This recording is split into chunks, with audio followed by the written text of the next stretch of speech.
All right, episode 167 of the Gray Area Podcast from the Michigan Institute of Athletics in Brighton, Michigan. It's going to be a great episode today. I've been excited about this one. We had to reschedule it a couple times, but we got it locked in. I'm sitting here with my friend Alvey Thompson, and these are my favorite type of podcasts because I really don't know almost anything about your story. Right. I know who you are. We've crossed paths due to a mutual friend.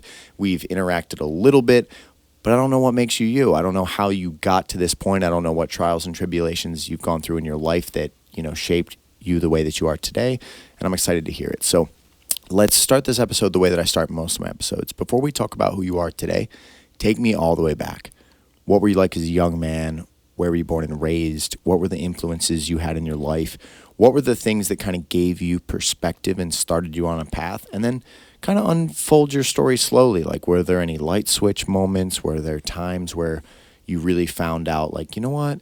This is what resonates with me. This is the direction that I want to head in my life, etc. So, all right, I'll turn it over to you, and let's get started.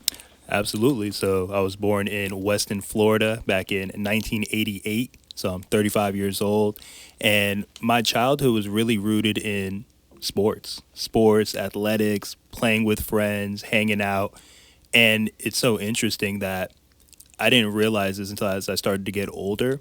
But because my dad wasn't in the picture, I grew up with just my mom. Single mother, raised my brother and I, both of which who have different dads.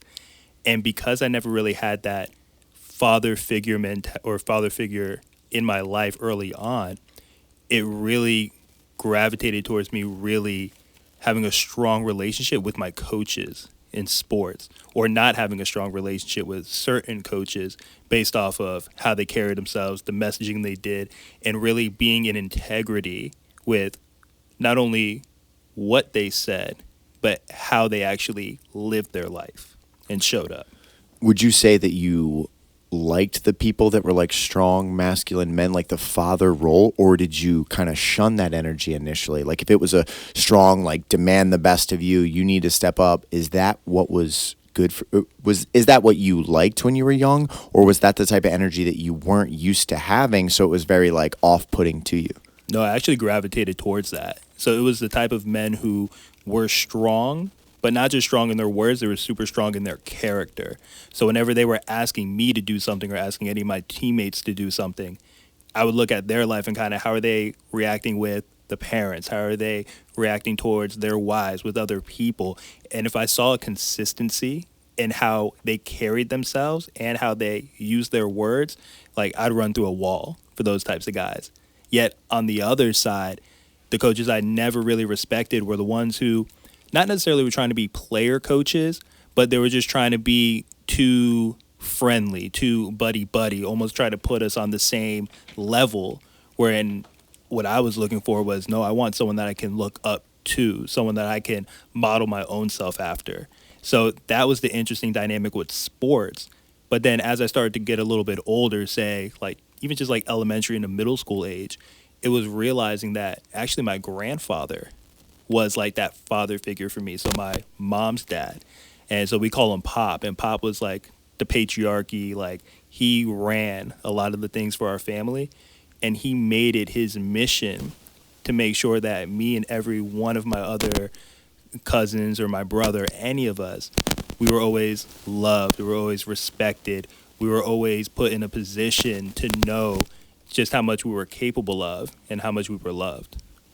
So where did the love of sports come from? Was that kind of like just inherent in you? Was it something that drew you to a certain sport? Was it your mother pushing you like, hey, get out there, you should play football? Or where did that start from for you? Yeah, it's interesting. I mean, I always liked being active, even as I was young.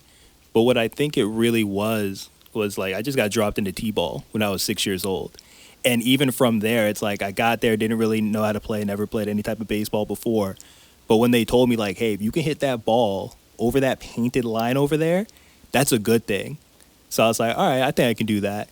And then once I started doing that and just really falling in love with baseball, that was my sport from when I was 6 years old in kindergarten all the way through going into high school, ninth grade. Yeah, so I always loved sports. Now, outside of sports, what did your life look like? Like, how were you socially? What was the home life like? What did you see as kind of your direction when you were young? Were you thinking that there was a certain path that was opening up for you? Like, hey, when I'm older, I'm going to do X or Y. Just tell me about those other parts of your life besides sports. Yeah, for sure. I mean, it's very interesting. So a lot of these realizations didn't happen until I was a young adult and I started to actually look back on these things. But when I was little, so much of my everyday life was either at sports or outside playing. And what I didn't realize was just how tumultuous my house life was. And here's what I mean by this. I was always outside or doing something besides being in the house because the house environment was just very dark. Dark in the sense that it was unhealthy. It was very sick. It's a lot of what we see in today, just in terms of I grew up with my mom, and my mom was an amazing person, was the rock for my brother and I. But I didn't realize just how sick she was when we were young. So my mom is very much the archetypal person we see today who is obese, type 2 diabetic. She had medications for all the symptoms of her other medications. She was addicted to her opioid medication, which I didn't even know was a thing. Because what would happen is, my mom would get me up ready for school. And then very soon after that, she would go and really just go back to sleep. And then I would go do my school thing, come back home, and my mom would still be asleep. And in my head, I was just like, oh, my mom just went out. She, did everything that she needed to do, just like I did while I was at school. It just so happened when I came home, she was tired. And it wasn't until I was older that I realized, like, oh, no, this is her Oxycontin that has her knocked out and not able to do much, not able to move, not able to really go out and hang with family. And she had many issues like that all throughout my life. But I didn't have the awareness of what it was until I was older. And I'll tell you one specific story that really changed my life and had me start to even think about things like how the system is weird. Like when I talk about the Western medical system or the insurance system. So at this point, we fast forward, I'm in high school. And as a high school student, I was very blessed in the sense that I was popular. I was good at my sport. I had amazing friends. A lot of my friends' family were like my family because that's who I spent so much time with. And I was driving at this point. And my mom was also the type of person where she never had her own cup filled up, but she did anything that she could to make sure my brother and I's cup was filled up. So I was blessed at 16 years old to actually have my own car, but not realizing that my mom was continually going into massive debt in order to provide things like that for me. So this one day during my sophomore year, because very soon after I got my license, my mom was complaining that she wasn't feeling well, which was a common occurrence throughout my entire life. And during that time, my mom's like, yeah, I don't feel good. I'm going to go to the hospital. I'm going to call the ambulance. And I was like, Mom, why are you going to call the ambulance? Like, you look fine. But even if you don't feel well, I'll drive you. I'll take you there. And she's like, no, I'm going to call the ambulance. They're going to come and do that. I'm just like, all right, whatever. That's weird, but fine. So the ambulance comes. And my neighborhood at the time is just a little condo type of thing where, one house on top of another, a bunch connected. So there's probably, 200 families that live in this development. So imagine big ass ambulance truck, sirens blaring, feels like there's a war going outside when you look because it's just such a small neighborhood. Pulls up, comes into my house, puts my mom on a stretcher, takes my mom out on a stretcher. And then when I see the ambulance leave, I'm just standing outside kind of in shock. And then the whole neighborhood essentially, and where we lived was a dead end. So I'm at the end of the dead end and the rest of the neighborhood looking out was all kind of looking and wondering what's wrong. So when my mom leaves and the ambulance is gone and I'm there, now they're all asking me hey, Alvey, what happened? Is your mom okay? Is it this? Is it that? And I'm thinking in my head, I'm like, I don't even know how to answer this question because I just had a regular conversation with her and it seemed so strange that happened. Now, fast forward some years later, what I realized that was the way that my mom's insurance was set up is that she would get certain kickbacks from the insurance company based off of what type of services she had happen. So for in this case, she got money for getting picked up in an ambulance. She would get a certain amount of money for every day that she stayed in the hospital. So my mom essentially made sure, and this is my interpretation of it, but basically my mom sacrificed her health my entire childhood, really up until the day she actually passed away, which is another defining story, in order to like get money and be able to take care of my brother and I. And that is what to this day has me be so fired up and passionate about health, true wellness, people being healthy on purpose, and understanding that when they're healthy, physically, mentally, emotionally, spiritually, socially, that's what allows them to live a great and fulfilled life. But without health, it's like everything else really doesn't matter. And that's what I learned just in that, looking back on my early childhood. Yeah, man, that's tough to take in his perspective as a kid too. Like when you first said, it was dark in my home, you probably can't make sense of why it's dark. It's like the other parts of your story, you're saying my mom loved us. She cared about me and my brother. She would do anything she could to try to, be there for us. And it's strange to see, and you see this a lot, some people are amazing at loving others, but they don't love themselves. Yep. And that right there is such a massive problem, because if you don't put yourself first to some degree to make sure you're taken care of mentally, physically, spiritually, however, the version of yourself that you give to everyone around you is far less. And played out on a long enough timeline where you deprive yourself of what you need, of like getting your health in order, getting your life in order, getting your finances in order, and all those things, it leads to disaster. So I don't really know how to phrase this question to you, but what is it that you think kept your mother from looking at her situation and going like, this isn't sustainable? Like, I love my children. I am in a difficult spot. I am, I have all of these things stacked against me, but like, I've got to find a way out of this. You and I talk so much about, self-empowerment, belief, faith, networking, finding the right people, setting out on a path. But so many people never get on that, that message, that chain. They feel like they're victims of circumstance, and then they stay in that forever, and it drowns them. You know what I'm saying?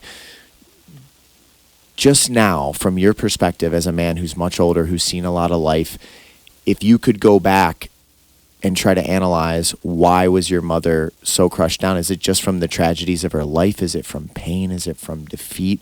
Is it from ideologies that she had kept in her brain that slowly brought her down? Was it, I'll let you freely speak on it, but you know what I'm trying to say. It's like, because that is the saddest story in the world of like, a mother wants to provide for their children, but it's like, Mom, you need to provide for you. You got to take care of you. And if you do that, by proxy, you'll be taking care of us. Your love for us is not the issue. You have that there. So what is the issue? What needs to be done? What can you start doing in your life that if you do more of that, it's going to move all of us in a better direction? With your perspective now, when you look back, what do you think the things were that really prevented her from like being on a path like you and I are on? Yeah, such a great question. And when I think about it, one of the first things that come up is my mom did have very much a victim mentality, right? And a lot of her life, I think, revolved around gaining external validation rather than having that internal locus of control or that internal motivation to live her life a specific way. So I think she really did get a lot out of serving, but it came from this place of, I'm only good enough if I can do these things for other people. There was never this emphasis on, hey, what can I do for myself to ensure that I can be here as long as possible for the people that I love, to make sure that I have the energy to be able to provide for the people that I love. And also just looking within herself to see what fires her up. Because I can look back and I can understand, especially with my wife being pregnant and us having a child coming here very soon, how much of the mother archetype is built around taking care of your children, which is an absolutely incredible thing. But what I think was lost on my mom is that she didn't have really a support system to help her. And not to say that that was her fault or someone else's fault. It's just the reality of what it was.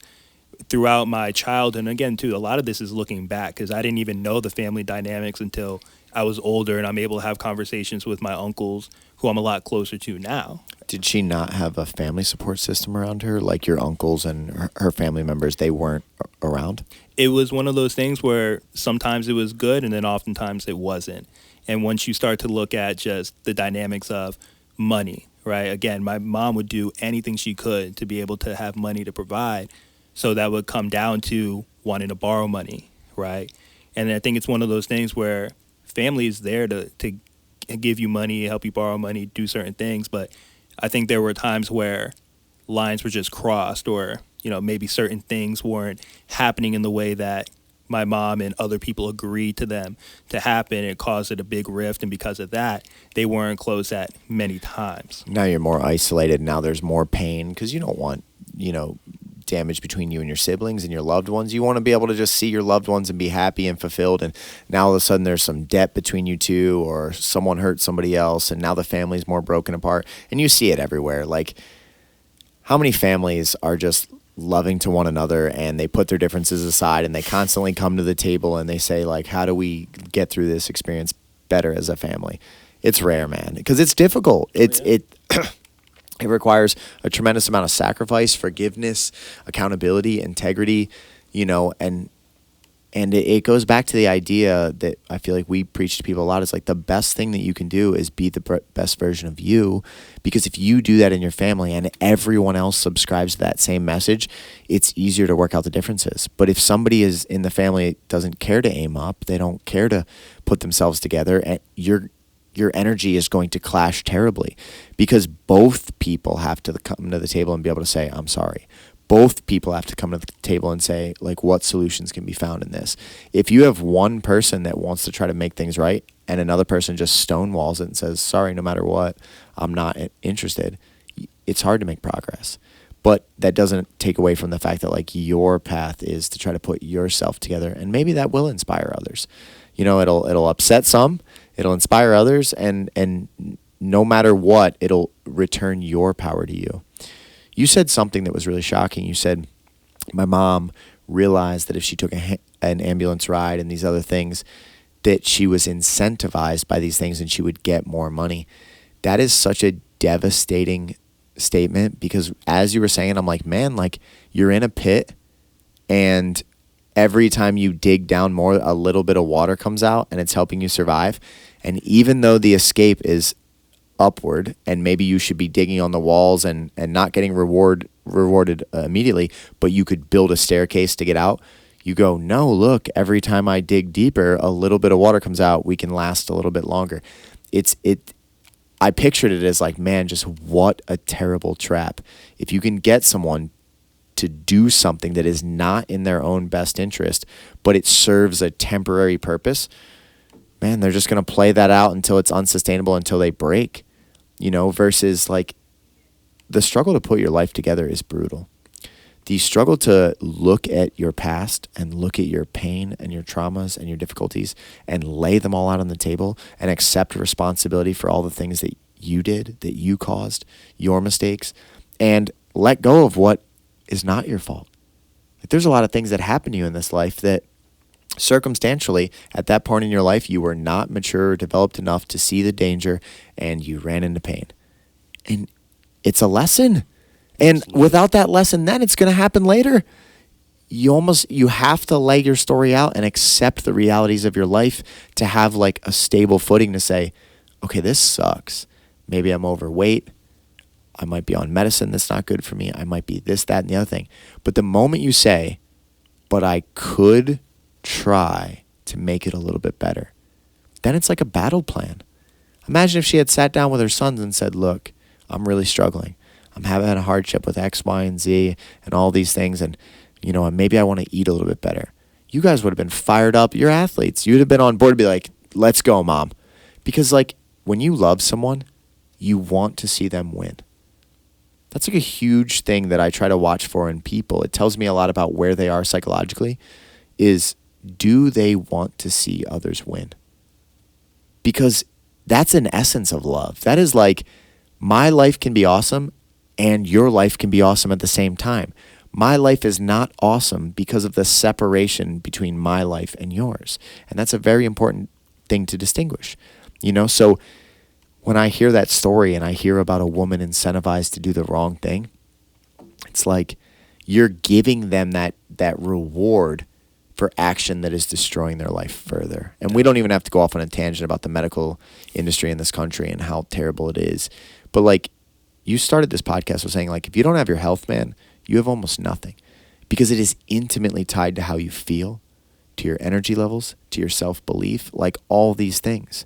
And there's movements currently in culture that'll say, like, it's body positivity, like, just accept yourself as you are. Like, maybe the core of the message is, like, be content with who you are up to this point and be happy with, like, okay, I'm still happy to be alive. I'm still happy to have another opportunity.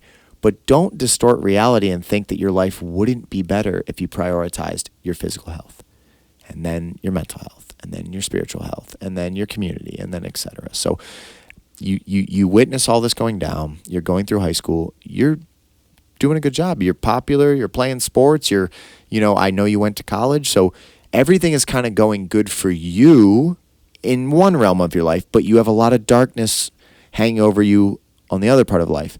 Did that spill over into your behaviors? Did that manifest itself in some ways that might have been, moments that you're not proud of? And then, like, just start to unroll the story through college.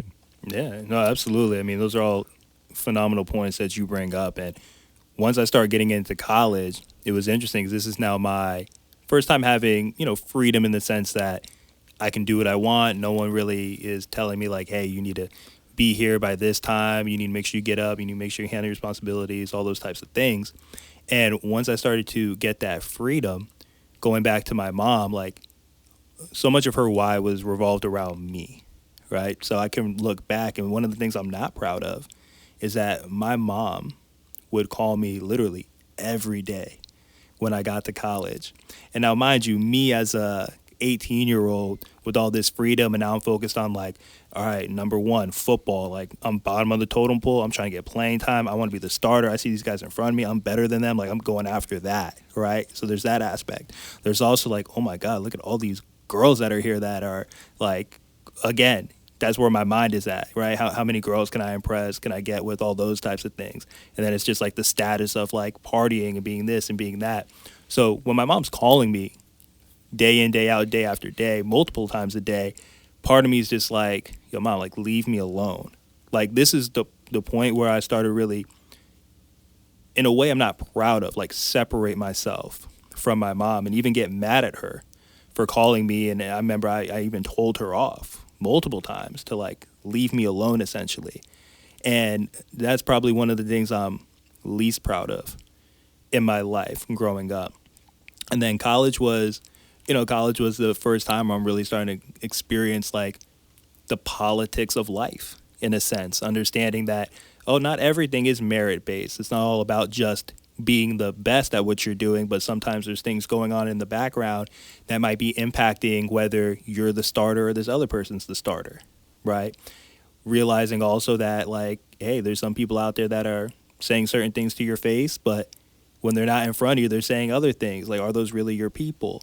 So really navigating that was super interesting. But overall, I had a great college experience, went to Georgetown University, played football there all 4 years, had a lot of run-ins with authority there, because when I was talking about coaches being around men who lead in such a way, and not only lead by telling people what to do, but by how they show up and how they interact, would inspire me to be great.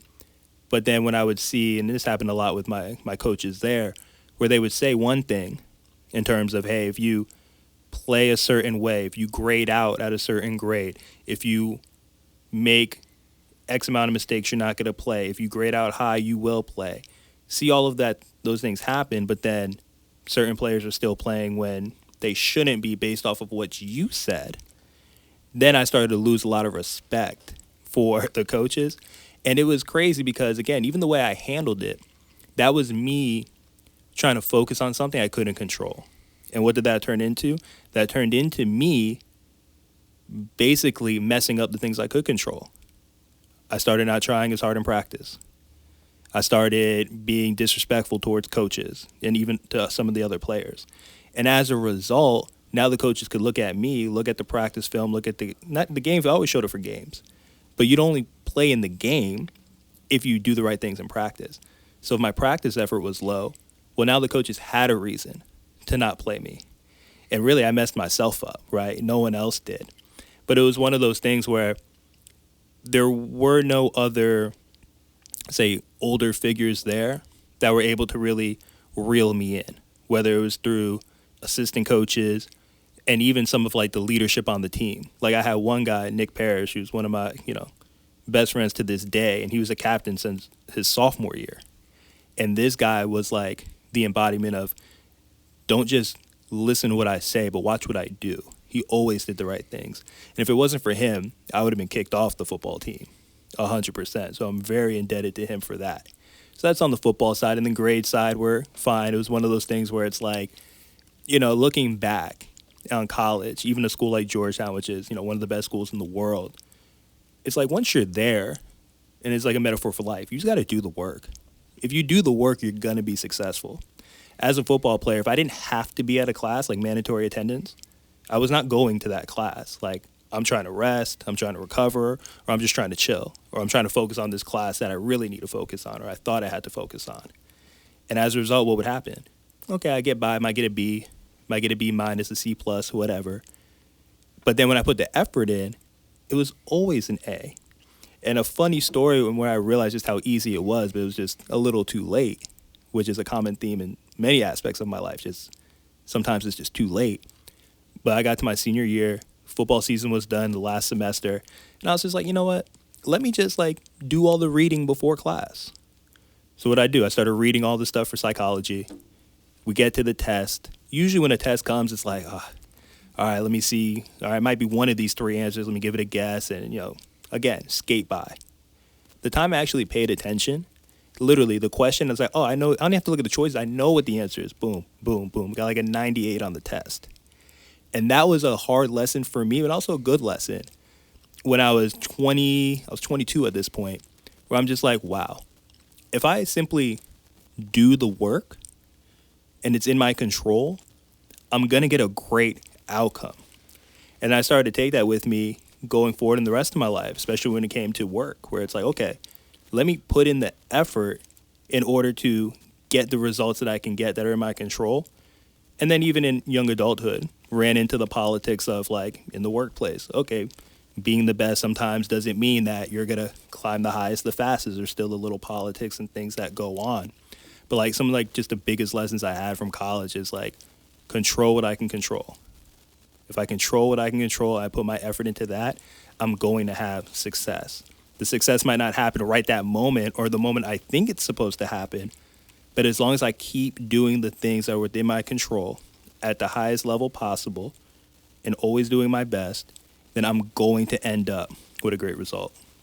And honestly, you'll feel good about being you and having self-confidence and self-respect. And if everybody could get themselves to a point where they're proud of who they are, man, you can kick down countless barriers in life. You can get to where you want to be. You can create an incredible life. But a lot of people never fully get to that, looking in the mirror and say, despite my flaws or mistakes or past or all the lessons that I had to learn to get to this point, I'm proud of being the person that I am. It's so crucial to get people to that point.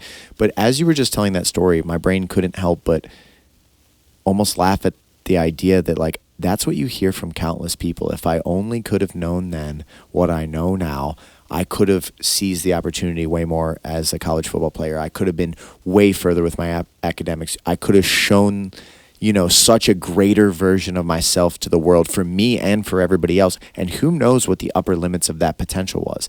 If we could take this Alvey now and we could put you back in a time machine to your first day at Georgetown University, and you could go there and give 100% of what you have to give, what would that experience have looked like? What would your life have looked like? And that leads us down like a really interesting, let's say like a think tank that we should do as people is, how do we get kids who haven't gone through it yet to understand that type of energy and perspective? And because you are at that point now because of the failures of your life. And I don't mean failures in like a heavy word. I mean like when little failures stack up long enough and then you make a change in your actions or behavior and then you see the results, you're like, what have I been doing all this time? But I can't tell you how many people I sit and talk with that go, if I could have just learned it sooner, I would be so much further than where I am. How do we get that to our children? You're about to have your first child, right? Like, how do you get your children to embody that perspective? I'm thinking in real time as I'm saying this, it might be just throughout their childhood, they just have to be put into situations where they are able to fail enough to recognize, am I failing because I am incapable of being successful, or am I failing because I'm only given a fraction of what I have to give, or I could level up in countless ways, but I haven't really been going after it, or mom has swooped in to save the day. That happens a lot. I witness it with my fiance and her son. If she watches this episode, she'll be mad at me, but no joke, she swoops in to save him from every failure. Every time he's about to fall and hit the ground, and that would be good for him. I'm like excited about it. I'm like, yeah, like he's doing something that's not great. He's going to fall and bang his head a little bit and go, wow, like this behavior is not productive for me, or this, shutting down when I should just grind through this lesson that I don't really want to do, but I have to learn to do it. If he falls down and it hurts enough, okay, like I'm using a metaphor here, but it hurts enough, it'll make him adjust his course. He'll have to spend a little bit less time on his phone and study a little bit more, or get a better night's sleep, or ask for extra help, or find, a creative way to learn, or maybe research some of these topics. But if every time mom swoops in and saves the day, he doesn't need to actually turn the page like you did. And that's what we're trying to do with people and ourselves, is take the lessons of life, take the difficulties, and create the version of you that does better in future endeavors. And that's where fulfillment comes from. That's where that like faith comes from. It's when you've gone through things and shown yourself that, man, I am capable. It's just I was always operating at 50%, or I was getting by with 20%. So I figured, why do the 80%? When you can answer yourself the question of why give 100%, you're starting to figure it out, because you have no idea what your life could look like if you poured 100% of yourself into everything that you did, as much as possible. So you're getting out of college. Football doesn't end exactly as you want it to end. Did you have aspirations of playing in the NFL? Like when you first went to Georgetown, did you have your aim set at, I'm going to be an NFL player, or did it already seem out of reach? Yeah, no, it was already in my mind out of reach then. And a big reason why I chose to go to Georgetown, because I was getting recruited by a bunch of different schools, even some D1 schools, but like lower level Division I, where even before that time, by the time I got to my senior year of high school, I already had 3 knee surgeries. And then with that just simply came, I played D-line. And if you see the guys in the NFL that are my position, D tackle or like a 3-4 D end, these guys are like at the lightest 290, and some of them are going up to like 330, 340 pounds, right? So even as I was getting bigger and I was playing and doing all these things, I would lose a lot of my athleticism and the things that made me great at what I did through just my quickness and things of that nature. Once I got past like that 275 mark, right? So in my head, I already knew that I probably wasn't going to make it to the NFL, but what can I do to get the best education possible? Because something that my mom did instill in me was the importance of education. She was a an ESE teacher coming up, so people with like emotional needs. She was that type of teacher before she had to take a medical leave from teaching. So academics were something that was emphasized, and because of that, when I started getting recruited by Georgetown, I was like, okay, that's where I want to go. And then my Super Bowl or my NFL at that point was like, oh yeah, I want to be sports agent. I want to be Drew Rosenhaus. I want to be Jerry Maguire. Like that's where my mind was. I was like, okay, I could do that through going to Georgetown.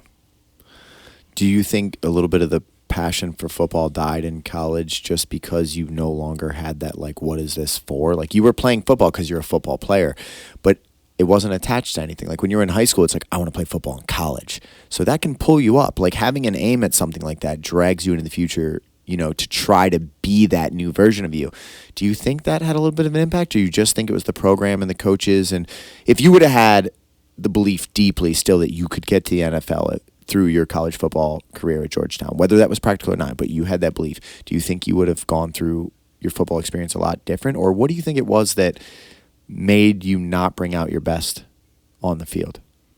Yeah, I mean, it was more so my own perspective of how the coaches in the program were. So just the standards that were set from the leadership, you witnessed they weren't being followed the way that they were being preached, and it just killed your passion. You said, this isn't it. Pretty much. And even looking back, it's like the way that I acted during all those times were all my fault, right? Like I don't look back and really blame the coaches and be like, oh, well, F this guy, F that guy. Because at the end of the day, it was me losing focus on what I could actually control. But to answer your question, a lot of my love was lost when I got there. And it wasn't a good football program in the sense of wins and losses. Like I was coming in as a freshman being like, ooh, I'm going to play early and I'm going to turn this thing around, right?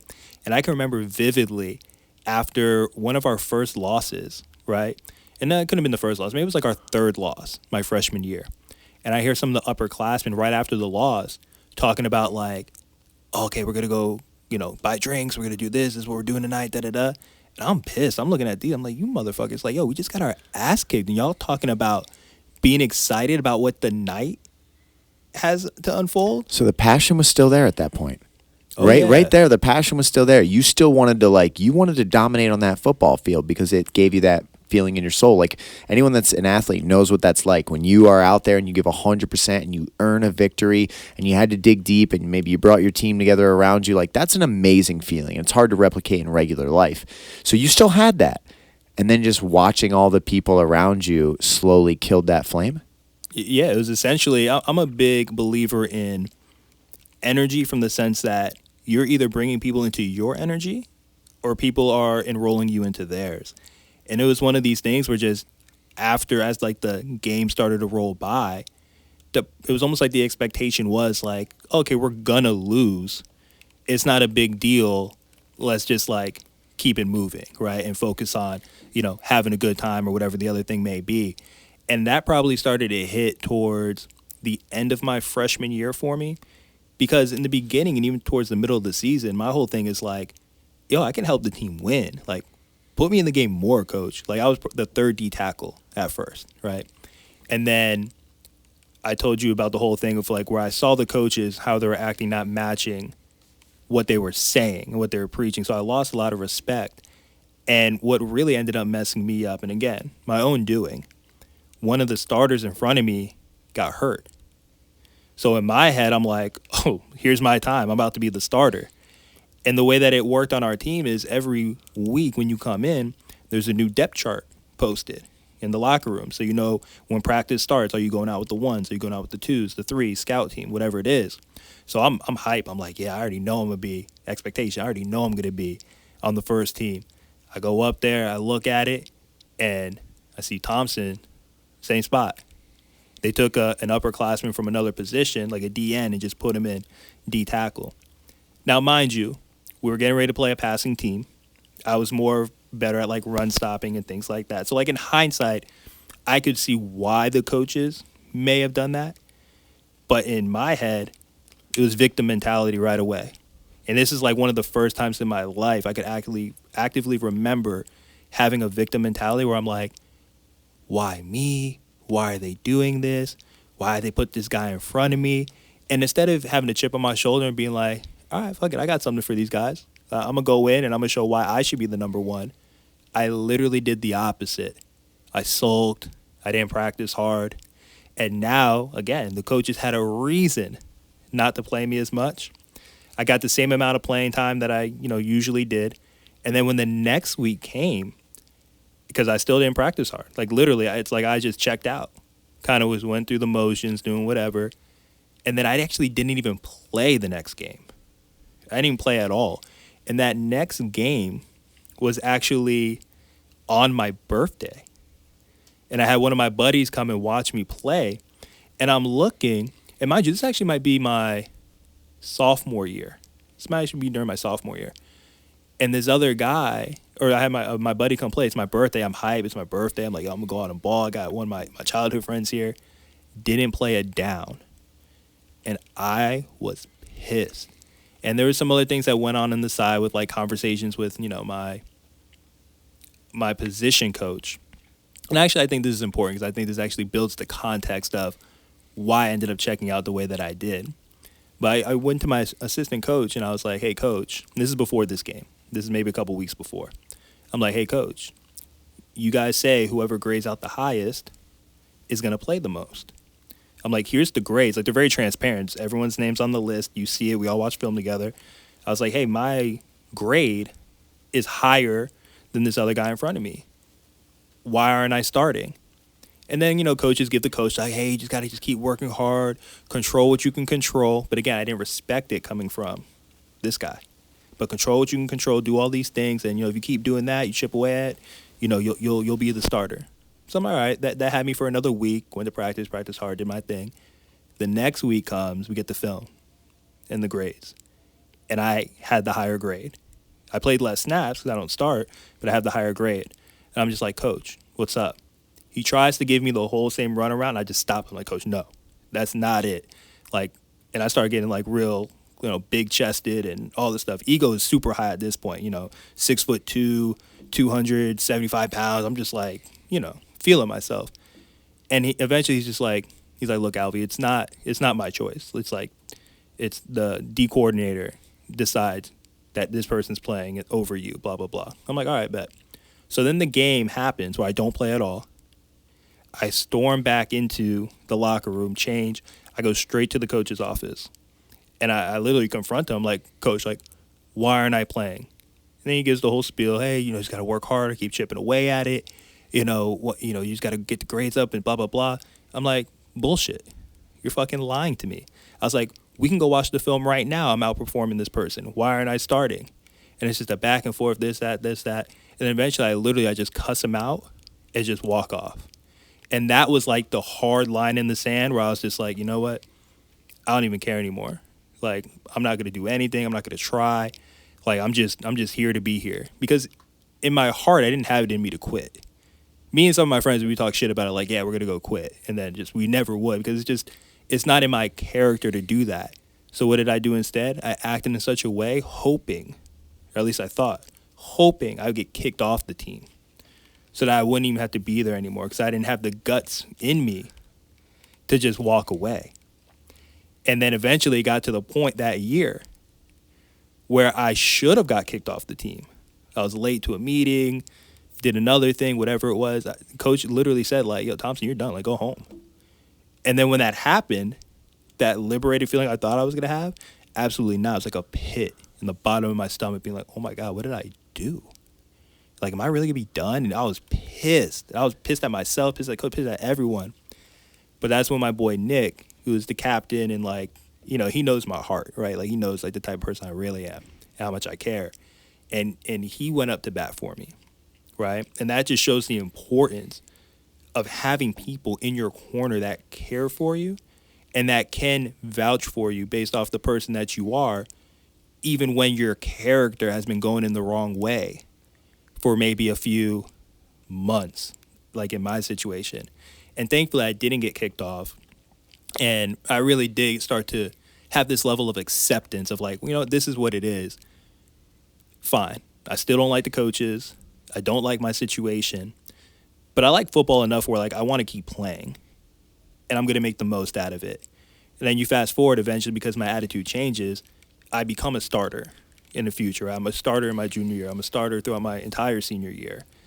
And then to even go back to my very last game of football, my very last game, I literally just lived it and played it like I had nothing to lose.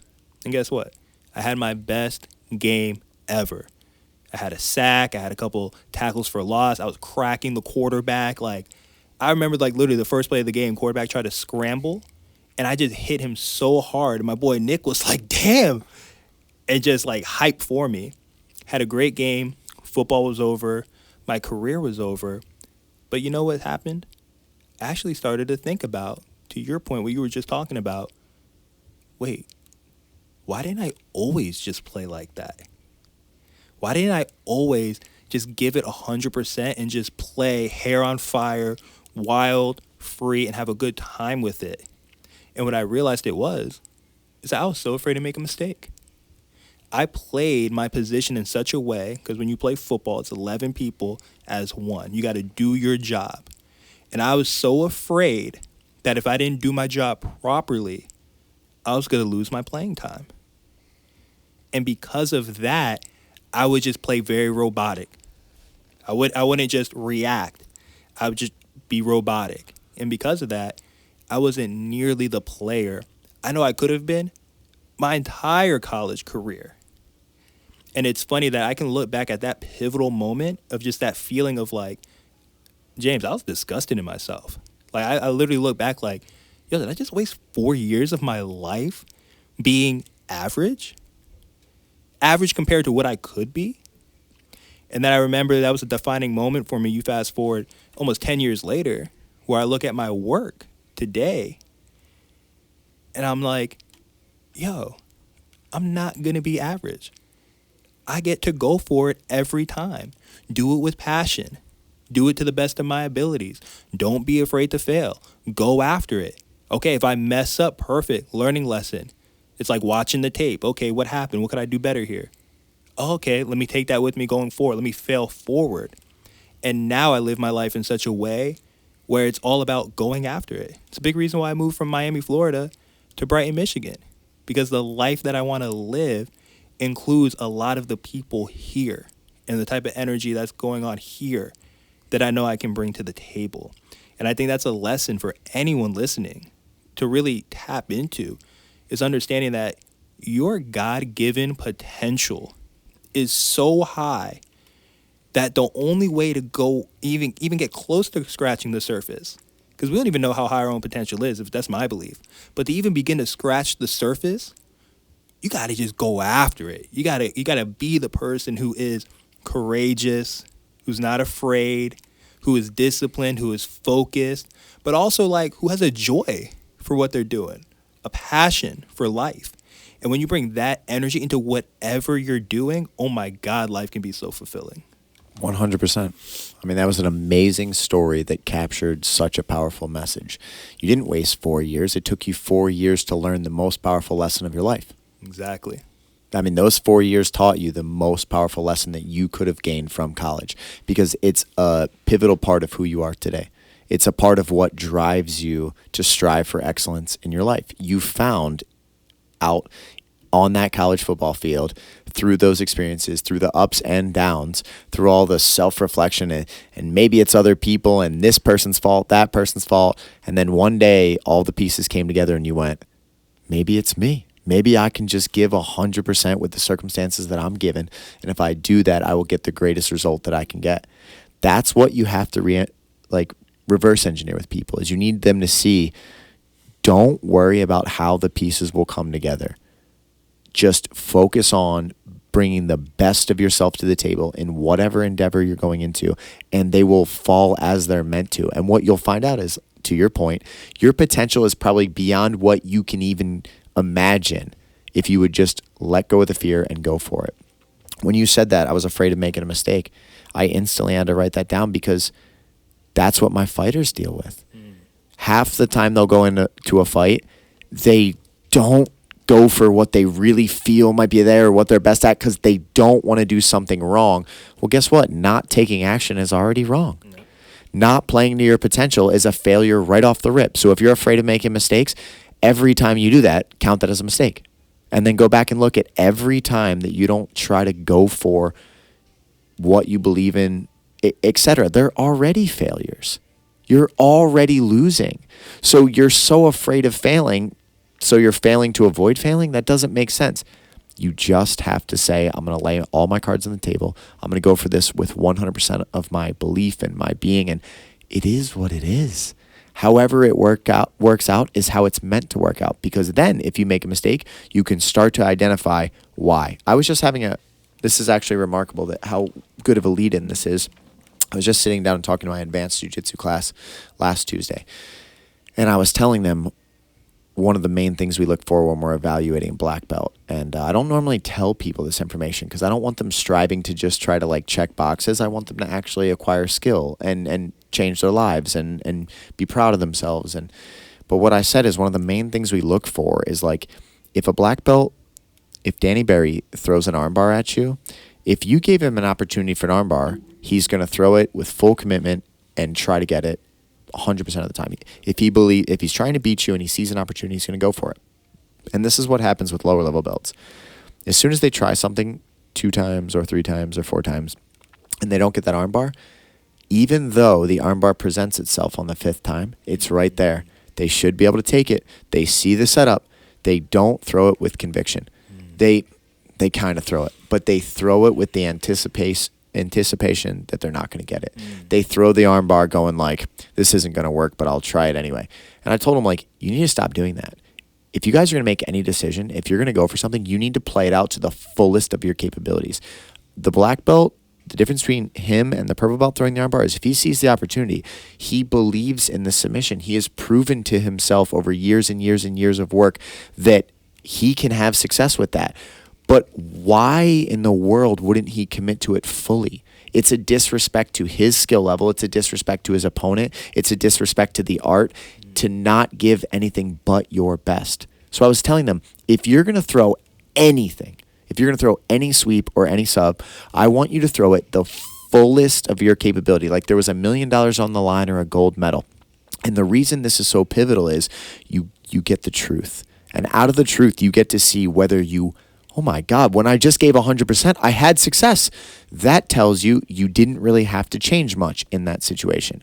Or you throw it with 100% conviction and it gets defended somehow. It reveals to you what problems you still need to solve. And maybe you see the problem that they present and you go, oh man, I actually knew what to do with that. But when you throw something 70%, you're never going to see the truth because you don't know if that's a realistic response that would have stopped your submission if you would have committed to it. So maybe they were able to pop their arm free and you're like, oh, my arm bar is not good because they got their arm out. Would they have got their arm out if you would have thrown it 100%?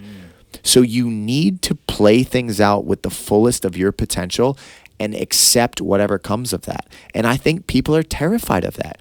They're terrified of putting their greatness on the table because what if it's not enough?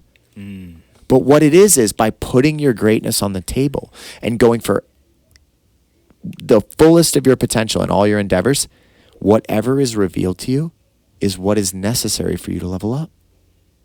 Or continue to be the guy that plays, I didn't get out of it, even though they had success on this play, like I technically stayed in the general area that I was supposed to be. I didn't trust myself, but like coach can't really call me out for it because I stayed within these boundaries. That's not it, man. Right. What's way better is 100% of what you have to give in that moment in time to the best of your capabilities. And it might even be wrong strategically. But then at least your coach can sit down and say, Alvey, when you make this decision in this setting, it's better for you to do X. And you can go, all right, coach, and then you can try that. But if you're always playing to a fraction of who you are, no coach can really help bring out your best because they don't even know what your best looks like. They don't even know where you're at. So it's wild the way that you just painted it through football. I just had that conversation with my fighters the other day. It's like you have to play things out fully with everything that you have to give in your business, in your relationships, in your sports. You have to give everything that you have the best way that you can do it. Not just like, oh, I tried my hardest. Trying your hardest is only a fraction of it. How about Did you use all of your intelligence? Did you use your previous knowledge? Did you use the advice of people that you trust? You have to play everything fully. And then whatever is revealed to you is the next thing that you should focus on improving. And that's a beautiful thing. And if you live life that way, it turns your life in like a kind of an adventure. Something is going to be revealed to you that might say, I need to up my athleticism. I need to up my X. I need to understand more about this dynamic or that dynamic. But it'll be a genuine growth that occurs. If Alvey is giving 60% of himself and I say, well, based on what I'm seeing, I think you should do this, that's not even you. I'm not even dealing with the truth. I'm looking at a fragmented version of the man that you are. And that undermines your coaches, that undermines your teammates, that undermines yourself, and it undermines your results. And all of those things come together to produce the identity that says, this is Alvey Thompson on the football field. This is my capabilities. This is what I can bring to existence. And like, it's such an amazing lesson for people to take in. So like anyone listening to this podcast, if you listen to this, you should ask yourself, when is the last time you truly gave 100% of yourself to anything over a sustained period of time? Not in a small instance, but said, you know what? I'm going to work on fixing this problem in my life or learning this new skill or whatever it may be. And I'm going to give 100% of myself to trying to overcome this obstacle. How often do you not get over an obstacle when you're giving 100% of yourself? It's very rare, man.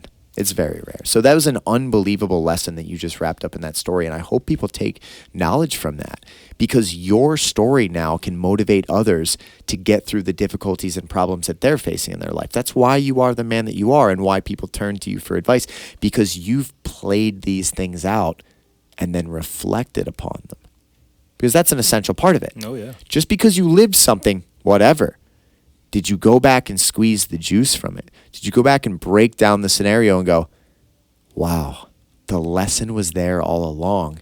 It just took me this long to realize it. Because what you're trying to pass on to others is the power of the lesson without having to go through the same pain and difficulty, because we can never replicate the exact same thing. Right. But you and I could come to that same reality through completely different life paths. We can walk a completely different path, but come to the same fundamental truth that can be paramount for people changing their lives. So you're getting out of college. What do you think you're going to do out of college? So you had that good experience at the very end of your football career. It sounds like you kept your grades up. You dealt with a lot of difficulties. Like I can't get out of my brain still, so I have to ask you about this before we can move on. The coaches said that whoever had the higher grades would play. Mm-hmm. How does that relate to skill on the football field? Like, why would you not have the better football player play? I understand like a certain level, like maybe you had to maintain at least a D or whatever in your classes, but why would an academic success allow someone to play over someone that was flat out better at the position in football? How do they justify that? Oh no, let me clarify that. So it's not the grades that you have in school. Obviously, you need certain grades to stay eligible to play. That had nothing to do with it. Oh, sorry. Okay. It's your grading of when we watched the film, you would get a grade for how well you played when you practiced. I'm so glad you clarified that, because I kept taking it as like you meant like the academics, like you kept saying grades. I was thinking you meant like, hey, coach, like I have a better math score. And I'm going like, first of all, how does any coach justify that? So you're saying when they would do film study, mm-hmm. they would go back and they would grade people's decision making and everything like that. Exactly. Problem with that is, and I wish your coaches would have laid this out, is like, that doesn't show passion. That doesn't show self-belief. That doesn't show grit on the work field. That shows decision-making in the moment.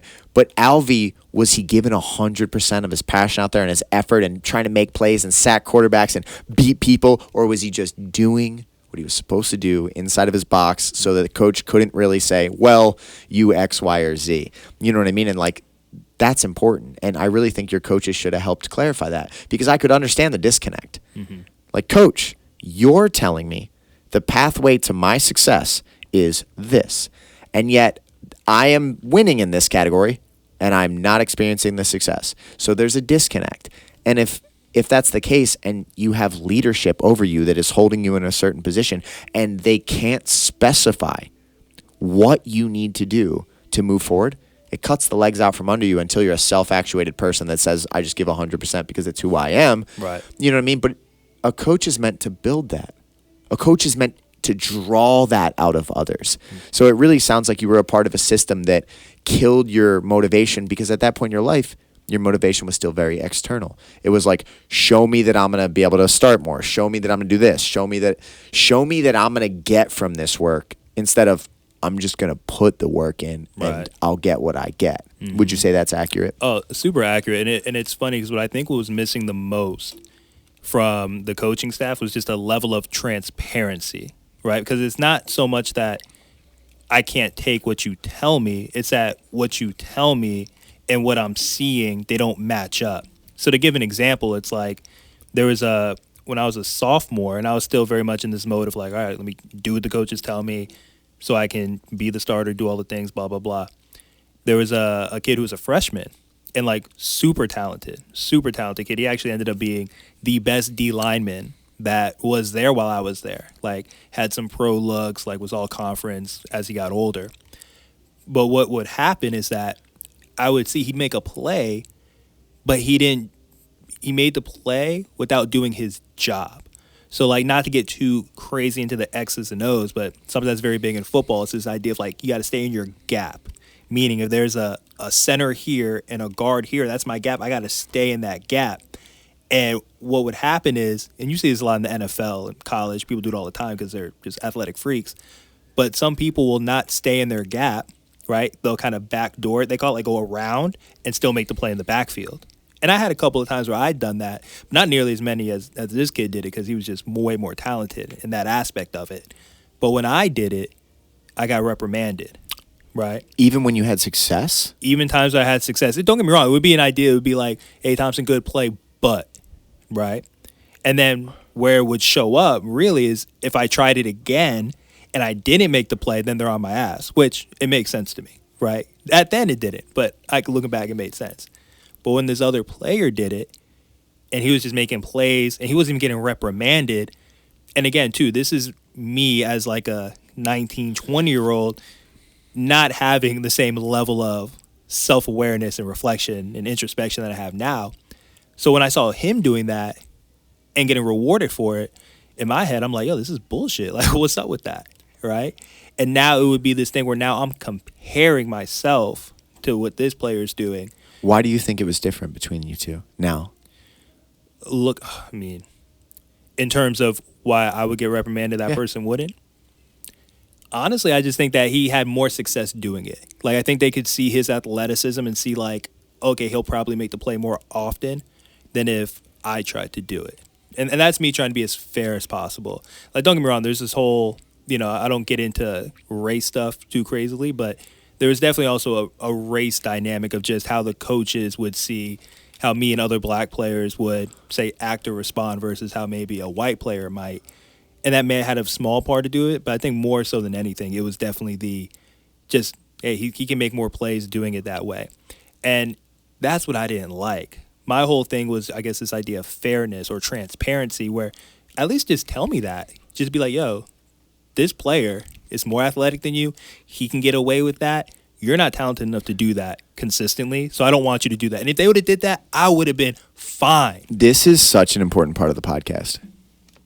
So many people, especially now, society has gotten to the point where we do not want to upset kids or people in general, or we don't want to offend people, we don't want to hurt people, so we stop telling them the truth. And that is the worst thing you can do to somebody. It is so much better. You just said it through your words.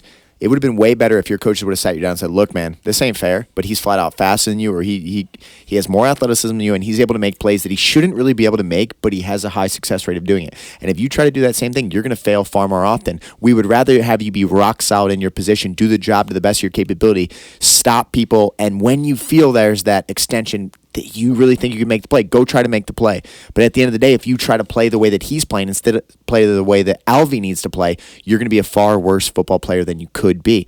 That's black and white. Oh, yeah. That makes you go, all right, respect. You know what I mean? I kind of hate the fact that he's able to do some shit that I can't, but you know what? Maybe I can lock this position down better than him if I play it the best way that I can play it. Right. You know what I mean? And somewhere along the line, we stopped just wanting to tell people the truth. Oh, yeah. And that is crippling to people, because if I'm trying to give you a map to you becoming the best version of you possible, which is what a coach is supposed to do, it transcends the sport. I believe if you're a good coach, you're trying to help people live better lives. And if they live better lives, they'll do better in countless endeavors. You have to tell them the truth. If you're not able to say, this is a problem because of that, because you're like, well, I don't really want to upset them, you cut their legs out from under them, because you distort the reality. You allow them to go into their brain as a 19 or 20-year-old kid and be like, I wonder if it's the coach hates me. I wonder if it's favoritism. I wonder if it's skin color. I wonder if it's this. I wonder if it's that. Because you're not just, stepping up to the plate and saying, look, man, sorry, he moves a lot better than you in this way. And you know what? You're better than him in that way. And then you equally tell the other person, you know what I mean? All of the truth to them.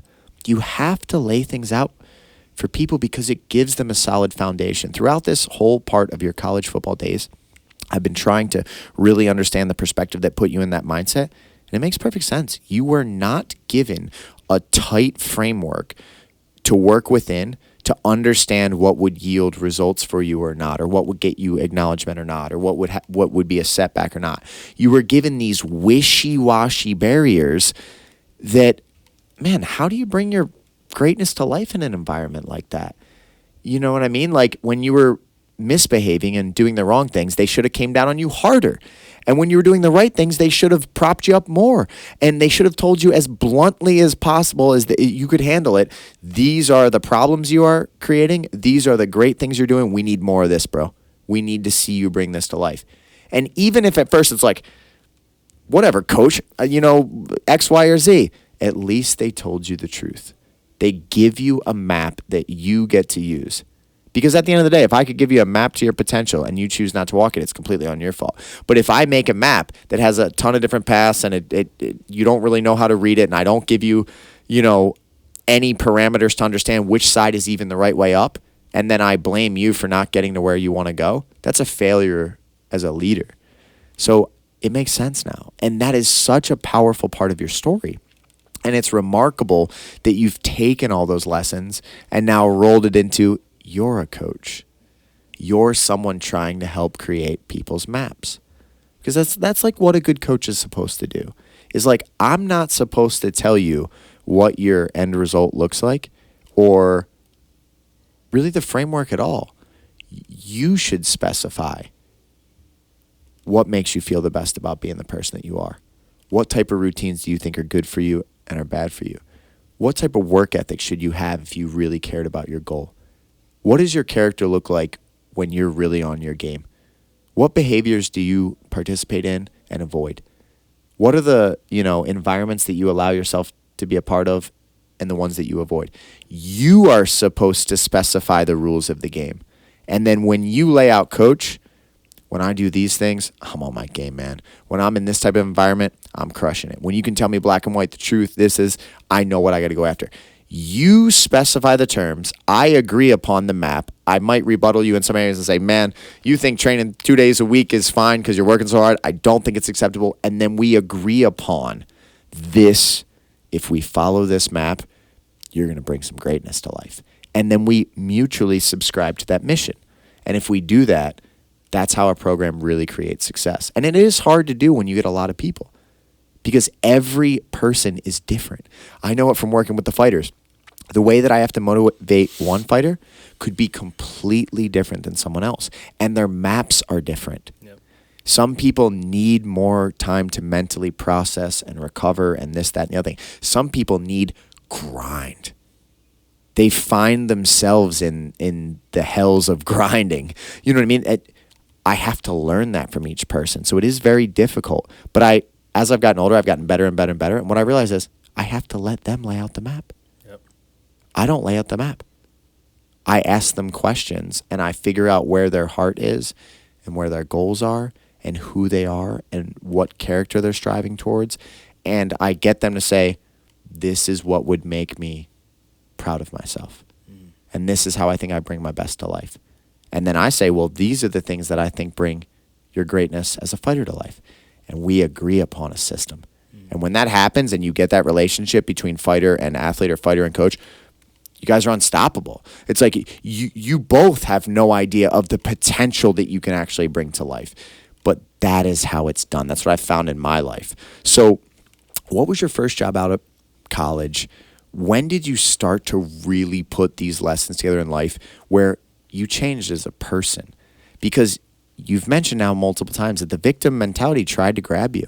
And it tries to grab a lot of people, especially people that fall short of their goals. Because the hardest thing to ever do is to look in the mirror and say, I fell short of my goals because of the person I was. Period. Mm-hmm. Not saying, yeah, but I was that person because... No. Because of the person you were at that point in time. It's no one person's fault. You were inadequate to get to where you want to be. But that doesn't mean that today you can't start bringing that person to life. What did you do right outside of college? What were the other light switch moments? And then let's shift to what you're doing today for others. Yeah, amen. So my first job out of college was working as a technical recruiter, basically meaning that our company had these positions in the tech world where companies would hire us, and I would go out and I try to find the candidates to place into that job. And James, when I tell you, I was miserable as a 23-year-old, it was crazy because I had no idea that there was going to be times where I would wake up in the morning being questioning, like, what is my life? Like, what am I doing right now? And because of that, it was very similar in football to where I really just went through the motions. I didn't have it within me yet, or I didn't take the lessons that I had already learned, right? Because that's the difference between knowledge and wisdom. Knowledge is just having the information. Well, wisdom is actually embodying it and carrying it out in my actions day in and day out. So I had the knowledge, not the wisdom. And essentially, like, I did my job at such a low level where I didn't like making the calls. I didn't like sourcing the people. I didn't like really any of the aspects of it. That I was so bad at the job that, again, very similar to football, I didn't have it in me to quit. But what happened? I got fired. So my very first job in college, out of college, I got fired because I wasn't producing the results required for the job. And because I wasn't doing that, boom, I got let go. There's no one to go to bat for me in, the corporate world in the very beginning. And when that happened, I took a step back and really started to be introspective. Like, what is making me miserable? Like, what is it actually? And then I started to think, all right, if I can't directly pinpoint what's making me miserable, well, what actually brings joy to my life? What have I always enjoyed doing? What am I about? When I took a step back, I realized, like, hey, I always loved athletics. I always loved working out and training. I always loved being in the camaraderie of being in a team and things like that. So in my head, I was like, all right, I'm going to go back to school. I want to become a physical therapist and work with athletes. Like, that was my thought. It's like, okay, I'm redefining my path. So in the meantime, I had to go back to school, do some like science classes, do prereqs, blah, blah, blah. I had to get another job. And then what I also started doing is I actually interned at a sports performance facility. So one of my buddies, he was just finishing up his pro day training to get set to try to make it into the NFL. And he was telling me, he's like, Alvey, look, we got, this place. They're always looking for help. Like, you should reach out to them. So I reached out and I started interning at it was called the Chamber Sports Performance. And Chris Chambers, former Miami Dolphins football player, wide receiver, played his college at University of Wisconsin, really good player, owned a sports performance gym, and now I was in the environment of watching professional athletes get after it, college athletes, high school athletes, and then also everyday people who just wanted to be fit and in better shape. And it was one of those things when I was there, I naturally had the ability to have the eye to understand, like, oh, this person's moving incorrectly. Their squat is off, their lunge is off, whatever. But I didn't have the science of, like, why it's happening. But I naturally had the eye. And just through going through this transformation of being there, I was like, all right, forget physical therapy. Don't want to do that. I'm doing it for the wrong reasons. I want to be in the sports performance field. And over the span of 3 years, I went from being the intern to the director of sports performance of the entire facility, right? But even during that path, there was a more interesting path that was actually forming me into the person that I am today. And I think this was my biggest lesson of life. So I don't know if it's like this in fighting or being a coach in MMA, but in my line of work then, being a personal trainer, sports performance coach, a ton of ego around like, my way's the best way, my way or the highway. This is how it's done. Everyone else's is whack. You should do it how I do it. So going back to my mom, now I'm about 24 years old, and I have been learning all of these things on how to move the body, how to properly eat, how to recover, all of these things that are helping these athletes that I knew would help my mom, right? So I started trying to tell my mom, hey, work out like this, eat like this. No, what you're doing is not good enough. You need to do it this way. And the problem was I never met my mom where she was at. And the way that you talked about coaching, of how it is a collaborative process, it's figuring out what's this person's goal. What does this person really want? Instead, it was, oh no, this is my goal for my mom.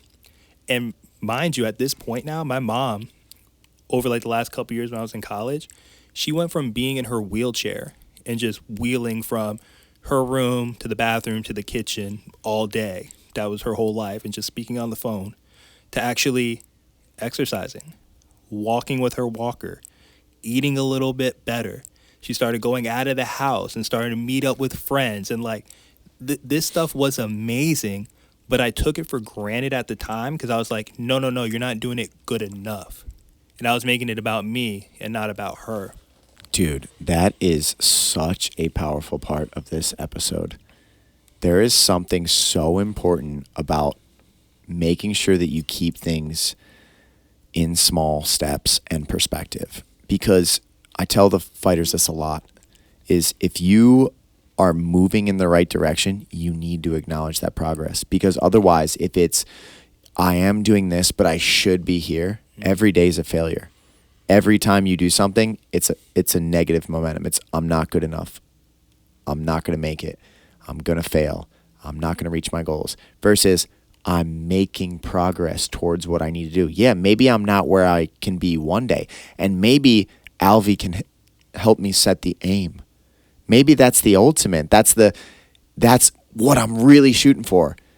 But I'm going to take baby steps to get there. I see that happen a lot. I can't believe you just said that so clear, where people are aiming up. They are doing more. But we show them that what you're doing is insufficient or it's not as good as it should be. And you just turn their small wins into failures. No. Instead of saying, maybe it's only 15% of the potential that exists. 15% is better than nothing. No. If I give you $15 every day, it adds up, versus all or nothing mentality. And that breaks a lot of people. A lot of people are like, yeah, even high performers. I know people that do 95% of their goals. And you know what? 5% rips them to shreds. They are haunted every day by the failures that they don't achieve. And I'm wired that way. It's something I have to actively work on myself on. Like yesterday, I was laying out things to my fiance. I was like, I got this done, I had to boom, boom, boom, boom, boom, boom. But I'm so frustrated I didn't get to produce this video for Gamma. I was like, I put it all together. I just didn't do it. And then I had to remind myself, like, man, I got done 20 things on a list yesterday. Like, I was incredibly productive while coaching the fighters, while running all the classes, while, handling all these things. And if I let that day sink in as a failure, it's gonna slowly break you down over time. Versus, I stacked a ton of wins, but it's perspective. And I think as coaches, that is such a delicate topic. You need to look at, is the person aiming up? Are they genuinely putting effort? Are they trying to strive in the right direction? And then how can you encourage them a little bit further on? And sometimes you might even need to let them plateau for a little bit, because the identity is catching up to the action. That's like something important to remember. Oh, yeah. If someone's been doing something healthier for a few weeks, that's not their identity yet. That is them striving to become that person. And if you stretch them too far, it's like a rubber band. It's going to snap back. And instead, we need to be like, Mom, it is amazing to see what you're doing. And it's hard to learn these lessons, man, because especially when you're young, you're idealistic. You think that people can just like, I gave you the plan. Right. Just eat exactly as I said and do this, that, or the other thing. Why aren't you doing it? You must not care enough. You suck. Man, that's not it. Coaching energy is very like loving, encouraging, with a light push. It's the best way I can describe it to you. Like you're walking on the edge of something that scares you and you're being bumped a little. Like that's not a perfect analogy because they shouldn't be trying to push you off a cliff, but your legs are tired, you're pushing a burden up a hill, and someone's pushing you to keep going. Exactly. And you want to rest. They're not pushing you to the point where you collapse, but they're pushing you because you have more in you than what you realize. And it's like you have to master that level. And it's very difficult. Because when I was young, I was very similar to you, where it was like, oh, you're not doing this, you must not want it. Mm-hmm. It has nothing to do with that. Nothing. They're not at that level yet. You know, and if we gave a little bit more grace within the framework that you both agree upon, imagine if you, the man that sits here today, could sit down with your mother back at that point in time and say, all right, Mom, let's map out, like, what are your goals? I'm not going to set them for you. You tell me what they are. Maybe her goals are different than you in every single way, but they're respectable goals. You look at them and you go, wow, this is awesome, Mom. That's a better life for you. That's a better life. You're here longer. You got more energy to give. And maybe you do push them on something and say, Mom, like, do you really want to settle at this? Or do you think if it was possible for you on a long enough timeline that we can get you here, would you want that? Get her to say, well, yeah, but I don't know if it's possible. Okay, well, that's what we're going to work at, Mom. That's a magical thing, man. But I tell you what, it is very difficult to do, especially when you're young. Your ego's raging. You haven't created beautiful perspective yet. You think it's all or nothing type mentality. It's just not true, man. And it's like, I'm so glad that you just laid that on there. Well, you've dropped several stories from your life that are really powerful for people to take the essence of the message. And it's awesome that you're able to reflect and accept how you were and what you were. A lot of times people, like, they want to distort the reality. They want to just let their failures go. You're not going to learn the lessons and be the man that you could be and be the greatest version of yourself so that you're a better coach moving forward if you don't really break down the truth of each situation. So that's an amazing thing. I want to ask about two other things before we go further. When you were around all these professional athletes, the person that previously played in the NFL and everything, do you think if you could have been exposed to that type of environment earlier on, imagine if like in middle school or high school, you were around these professional athletes and these people that really set a standard for you about what like work ethic looks like, what character looks like, what discipline really looks like. Do you think that could have helped you bring more of your best to life? Because a lot of times I feel like people, they're giving 20% of who they are, but they don't know that. They think it's 100%. When I was a young man launching this business, I was like, man, I'm grinding every day. I was so ineffective. It was unbelievable, but I didn't have perspective of what I should be doing, So do you think exposing people to extremely high level things is a good way to move them forward because they recognize that like, wow, that's just a guy, but look at how hard he does X, Y, and Z. Look at how tight-knit this leadership and student bond is, and et cetera, et cetera. Do you think that exposure was big? Answer that one first, then I have one more question. Yeah, no, I think that exposure was huge. And even when I was in high school, I went to a similar type of sports performance facility as the one that I started working in.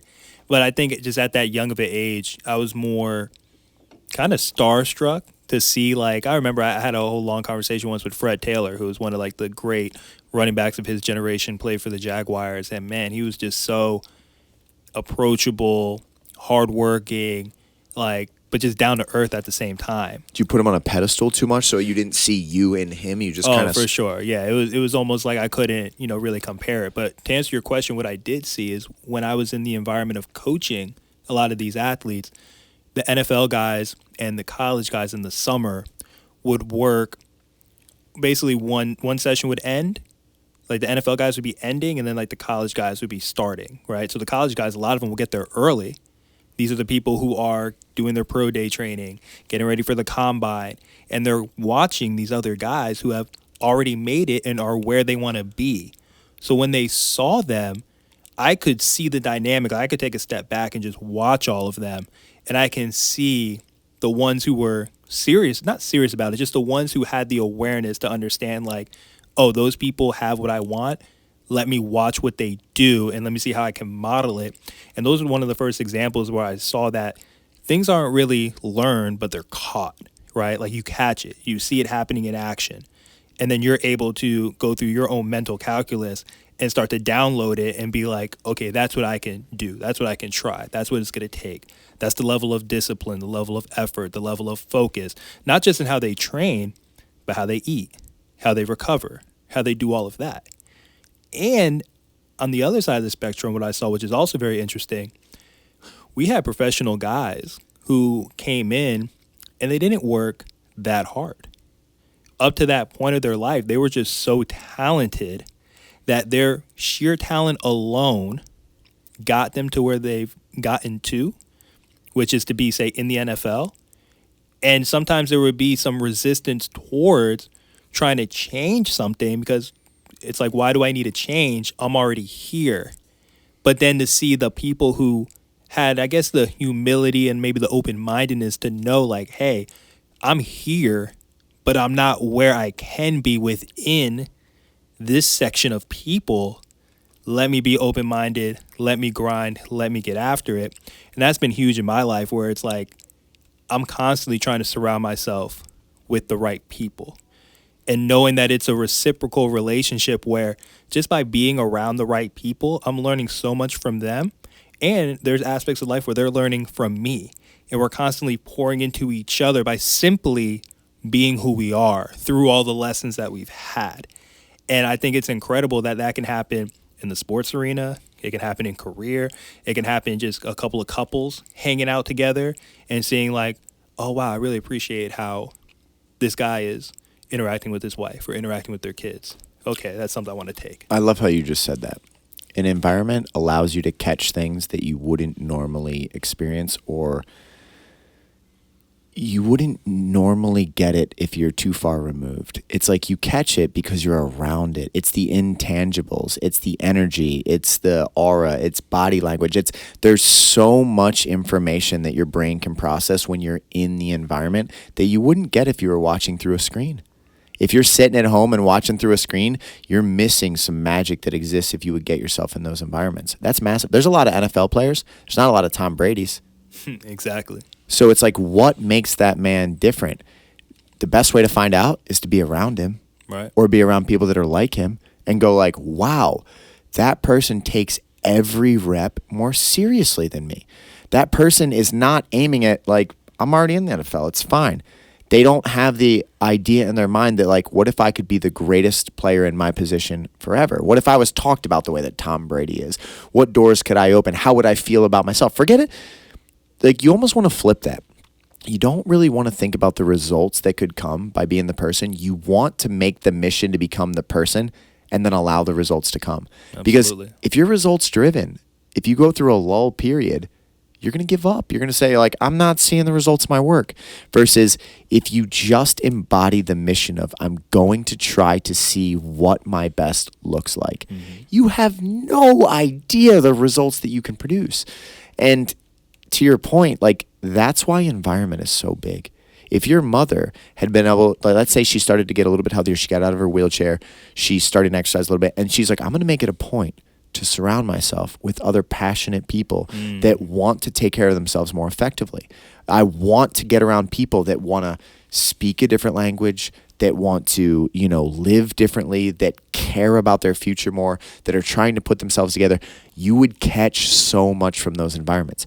It is not just the words that we exchange that's powerful. It's way more than that. So another lesson for people that are watching this podcast, when you set your goals and you see what your aim is, you should look for other people that have a similar aim, that have a similar energy. And you should say, if me and those people were around each other, what would that do for us? It amplifies all of you. And it's not even like a addition, it's like a multiplication. If you get several dream chasers all together, the energy that exists within that group is unbelievable. That's like one of the secrets we have out here.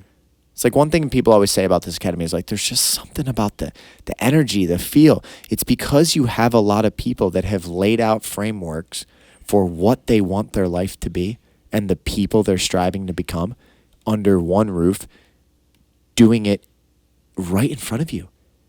To your point, you're going to catch it. You're going to feel a different energy that can exist in the world. And they don't have anything that other people in the world don't have access to. Right. They're just intentional about it. They've set out on a path. They've laid a framework. They have goals. They've written them down. They know, they've clarified the path so that when they start doing the wrong things, it's instantly or very quickly apparent to them. They got to say, this isn't it, because this doesn't yield the version of myself that I'm trying to get to.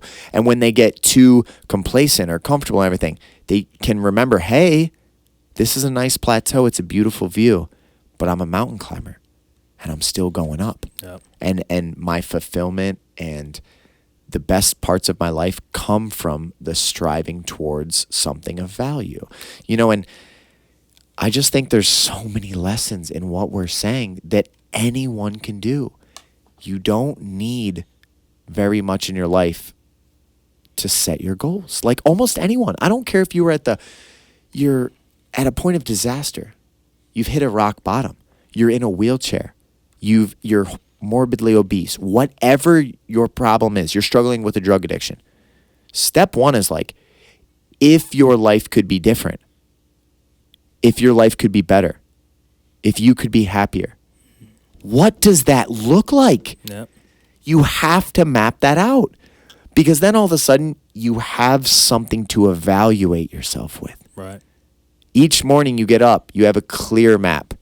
It doesn't mean you're always going to walk the right path, but it'll quickly tell you when you're getting back into the behaviors that are self-defeating, that are not good for you. So when does Alvey shift to, I can tell just from listening to your story, that passion came back to you being around those people for a period of time. It's the bringing your greatness to life. Just like that last football game left a major imprint on you. When you're around other people that are striving to bring out the best, it's probably a deep, pull from within you that's like, man, that's what I'm meant to do. When did you decide to shift it? Okay, I'm not going to be in the athletic world as much. I'm going to try to help people put their minds together. And there's a speed walking part of your journey at some point. Oh, yeah. When I first looked up your Instagram, because Chris told me about you, you were really big in the speed walking community or something like that, which I know nothing about. Like I didn't really even know it was a thing. But I remember that was a part of your message and a part of your power to other people. Yep. Tell me how that started to shift. Yeah. So the biggest shift happened when I'm 25 years old. My mom now has been doing some of the exercise. She's been eating a little better. I was saying it wasn't good enough for me. Eventually, my mom ended up losing, through those simple but powerful actions, almost 100 pounds. She lost a ton of weight. And part of the reason why she lost the weight, in addition to the action, is because years before, she had gastric bypass surgery. And for anyone who's not familiar with how gastric bypass surgery works, essentially the doctors go in and they staple your stomach to be smaller, right? That happened years before, and I was probably in high school. But because my mom never changed her lifestyle, she didn't lose the weight. Fast forward, she changed her lifestyle, she loses the weight. But now we talk about insecurities. My mom was always extremely insecure about how she looked. She thought that, well, once I lose the weight, then I won't be insecure. Well, she lost the weight. And usually when people who are very obese lose the weight through that type of surgery, they have a lot of excess skin. And the next step is you go and you get plastic surgery to get all the skin removed, get it, a nip here, a tuck there, tighten it all up, and boom, you go, you should be quote unquote happy after that. The only problem was my mom wasn't a healthy enough candidate to get that surgery because of all the medication she was on, because of how her life had been up to that point. Every doctor that she went to for the surgery said, hey, Vicky, no, we can't do this. You're not a healthy enough candidate. Well, one thing about my mom is She wouldn't take no for an answer. If she wanted something, she was going to figure out how to do it. So she kept going to doctor until she found a doctor in Aventura, which is in Miami, who said, well, hey, Vicky, you have this hernia. And in order for me to repair the hernia, I'm going to have to remove all the excess skin around your midsection and your stomach. And that was my mom and his kind of wink deal to get the surgery done. The day before she set to go get surgery, I go visit her at home, my childhood home. And I'm sitting with her and we're talking. And she's like, you know, I'm really nervous about having this surgery. I don't know if I'm gonna go through with it or not. And now for me, this was my chance to be like, I was like, Mom, you don't need it. Don't do it. You and I will figure this out. Because up to this point, my mom has had dozens of surgeries. She was having surgery all through my young life. But for whatever reason, we were both really nervous about this surgery. And even as we're having the conversation, eventually my mom's like, you know what? No, I'm going to go have the surgery. I'm going to still go through with it. And that led to me and my mom getting into a huge argument, which was very common for that time.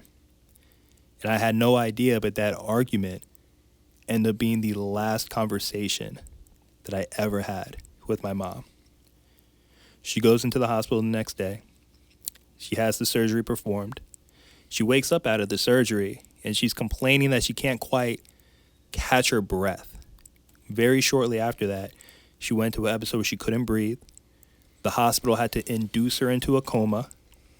They had to send her to another special care facility. And basically over the span of like 10 to 12 weeks, none of the doctors had answers. These are all individual doctors, someone for the heart, someone for the brain, someone for the stomach, someone for this, someone for that. They had no answers. And eventually as a family, we had to decide like, all right, we're gonna have to pull the plug. When my mom went into that hospital, she was in a coma. She was hooked up to a breathing machine. She had all the stuff, all the wires, all of this, all of that. And there was one time, mind you, I would go multiple times a week, go visit her, right? And no one knew this was going on. I didn't tell any of my friends because I said, like, in my mind, I was like, I don't want to burden anybody. No one knew what was going on but the family. On the outside, I was perfectly fine, very stoic. One time I went in to visit my mom, and she's laying in the hospital bed. She's out of it. And it's just me and her, and I start talking to her, and it was almost like we made eye contact. And this is the first time that I could tell she was there and that she could hear me. And I just start bawling, crying, just apologize. I'm so sorry that I couldn't just accept you for who you were. I'm so sorry that I was so mean to you, that all the times I cussed you out, all the times I was angry and upset, and that I wouldn't come visit you, that I wouldn't spend time with you. Like, I regret all of it. I'm so sorry.